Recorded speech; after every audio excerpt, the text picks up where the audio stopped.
Ladies and gentlemen, please welcome Director of Science, National Center for Computational Sciences at Oak Ridge National Laboratory, Jack Wells.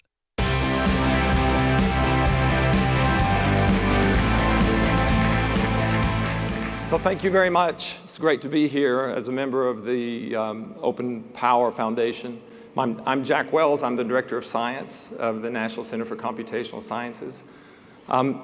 Our role at the National Center for Computational Sciences, simply said, is to build the largest supercomputer we can for science and engineering research for compute and data-intensive purposes, and make that resource available to U.S. industry, universities, national laboratories, and other federal agencies. So the scope of our supercomputing vision is broad relative to the science, but it's focused in the terms that we want to leverage a leading edge technology.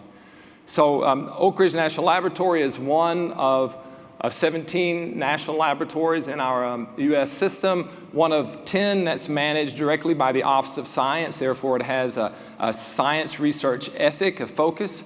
And of those, there are 5 large multi-programmatic laboratories. Oak Ridge is the largest science lab in this regard.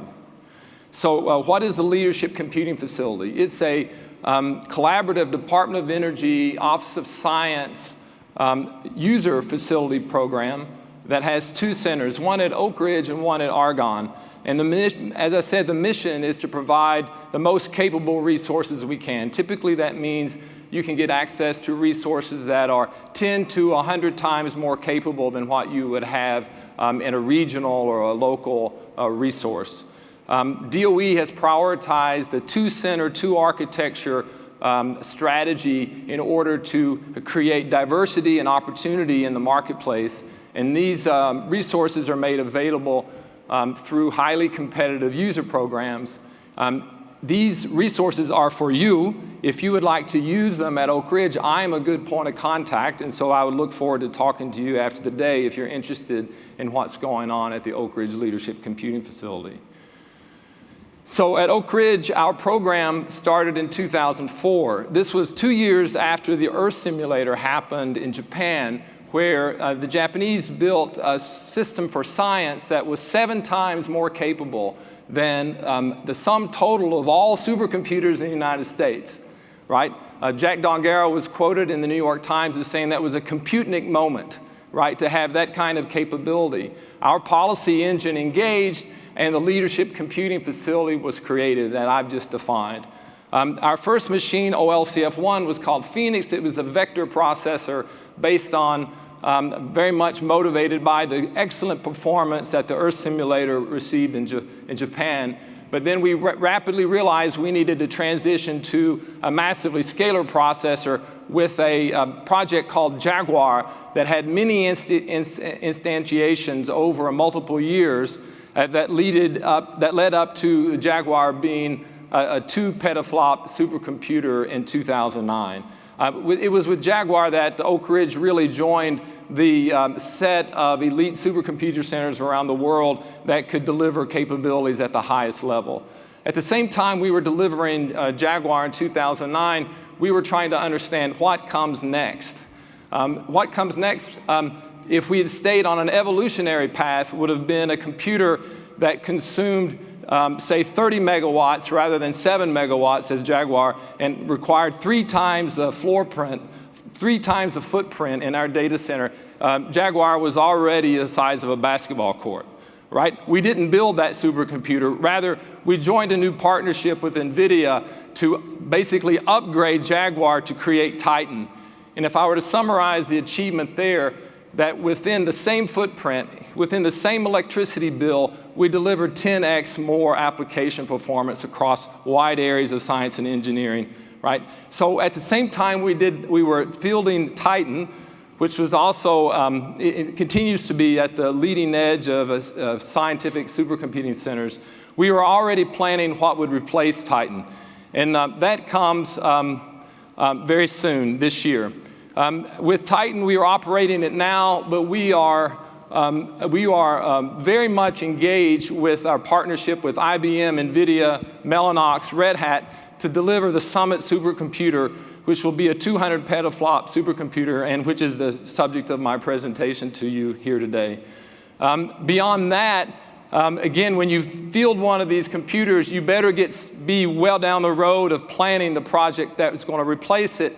And indeed, we're very much engaged with DOE and the vendor community right now in planning Frontier, which will be our exascale supercomputer to be delivered in 2021. So that's a time scale of something like 17 years, where you had a couple of order of magnitude, about a factor of a million increase in performance over that time frame. And so we're very excited about what's going on currently with Summit. So coming soon in 2008, Summit will replace Titan as the Oak Ridge Leadership Computing Facility's leadership supercomputer.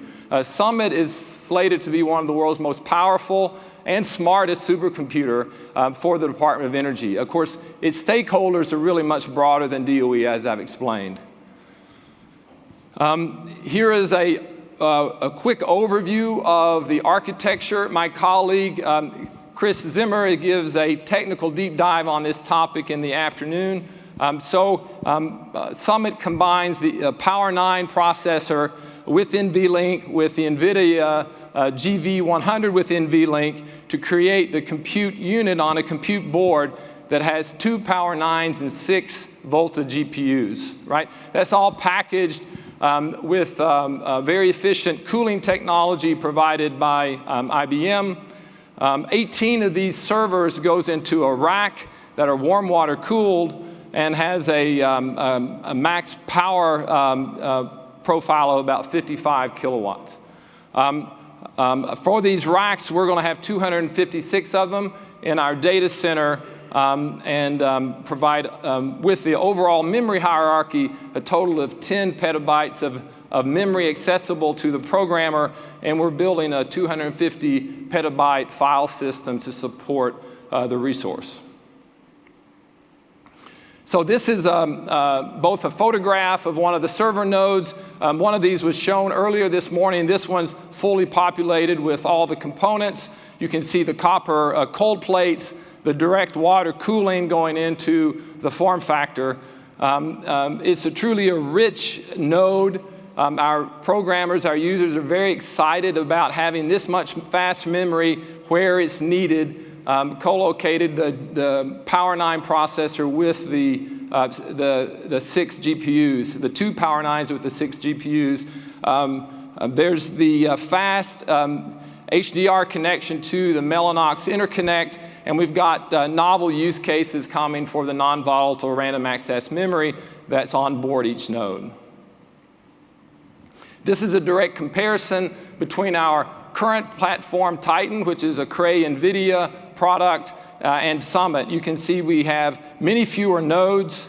We have much more powerful nodes, much more memory per node for and a much larger total system memory, a much faster interconnect, much higher bandwidth between the CPUs and the GPUs. I would say if we would summarize the morning in one word so far, it's bandwidth. Our computers are not necessarily faster, they're wider, right? The bandwidth is what gets you the faster time to solution. And we have a much larger and faster file system that we're building with this. We expect to be able to deliver this within a 13 megawatt power profile. So what is Coral? If you follow the DOE supercomputing world, you may have heard of this acronym, the Coral systems. Well, Coral is a program through which Summit at Oak Ridge and Sierra, its sister computer, is being procured. Sierra is being built in parallel right now at Lawrence Livermore National Laboratories, a truly great Department of Energy supercomputing center. So DOE's labs have, several DOE labs have strong supercomputing programs and facilities. In order to bring that next generation of supercomputers to these labs, DOE created Coral, the collaboration of Oak Ridge, Argonne, and Livermore, to jointly procure these systems, and in so doing, align strategy and resources across the Department of Energy enterprise. So this collaborative grouping of DOE labs is done based on common acquisition and timings, and this collaboration has been a win-win for our laboratories. So through that procurement, Livermore and Oak Ridge selected the winning bid from IBM and the OpenPOWER partners, and we've been executing on that since 2004 when the contracts were signed. So we've been working from day one to get our users ready for this new resource. We're preparing users through our Center for Accelerated Application Readiness. I'll have a dive into this topic in the afternoon session. We've already been developing our training and web-based documentation, and we had an early access Summit Dev system that's still running today, Power 8 and Pascal-based system, so that we could exercise the rich functionality on the Summit node well before Summit would be available. The goals for this program include early scientific achievements on the system. We're never so visible as we are when we turn on a machine that's brand new, so we want to make impact right away.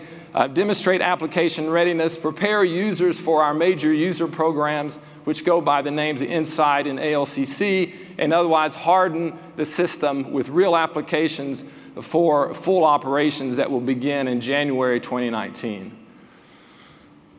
So just to give a sense of the interest in the community, we put a call out for early science proposals in December, and we had over 60 applicants. The early science period is a time between when we accept the machine, which we'll do later this summer, and begin full operations in January. And we got applications from universities, national laboratories, industrial projects, some familiar users, some brand new users. So we were very satisfied that not so broadly distributed call for proposals would receive this much interest. So if I use the word smartest supercomputer, so if Summit will be the world's smartest supercomputer for open science, what makes a supercomputer smart? So this is our articulation of that. Summit provides an unprecedented opportunity for the integration of artificial intelligence and scientific discovery because of the GPU brawn that's available on the node, the high-speed data movement that's provided by NVLink and the Mellanox interconnect, and basically placing the memory hierarchy where it matters. That's the way our developers are seeing this system in the early days. And I'll also have a dive in the afternoon on the application of leadership scale learning in our data center. So Summit, well, what can a smart supercomputer do? So these are some of the topics that are with which we're engaged today as we transition from Titan to Summit. So we're material scientists, condensed matter physicists, are using AI techniques in order to synthesize large amounts of multi-mode data that comes from multiple centers like electron microscopes, scanning probe microscopes, other kinds of chemical analysis. You end up with large multi-dimensional data sets. In order to process these, this is 10 years ago started moving them off of the desktop into the data center, and now the algorithms have to be reworked. But anyway, this is a very forefront problem. I will say in the panel that follows this, Alex Sigev from Uber is collaborating with our scientists at Oak Ridge to scale up his Horovod framework onto Summit in order to make the most impact as soon as possible as we can on these materials projects. Likewise, we're collaborating with scientists at the Fermi National Accelerator Facility on neutrino physics applications of artificial intelligence, deep learning, basically to power through the large amounts of data for the event reconstruction, one of the critical experimental physics tasks that they have to accomplish there. They were already using some of these techniques, but they ran out the top of their data center, and they've been scaling up on Titan to the full size of the machine in order to optimize these networks, and they are looking forward to getting going on Summit. Likewise, one of the big fusion energy sciences, one of the big challenges in fusion is so-called plasma disruptions, when, if you will, the plasma will have a hiccup and have a nonlinear phenomena that can be damaging to the reactor. These need to be detected and ameliorated. It's hard to imagine that a straightforward first principles-based approach to simulating these very complex, multidimensional, nonlinear events will ever happen in the, say, 50 microsecond time scale that is needed in order to achieve the disruption. But colleagues at Princeton Plasma Physics Laboratory are exploring massive data sets that come from today's tokamaks in order to train deep neural networks to identify, if you will, these heart attacks of a fusion reactor. And lastly, scientists at Oak Ridge National Laboratory are battling cancer using AI and scalable, bringing in large amounts of data, for example, pathology data sets, and using techniques from natural language processing to process this material in order to get new insights that would not have been possible otherwise.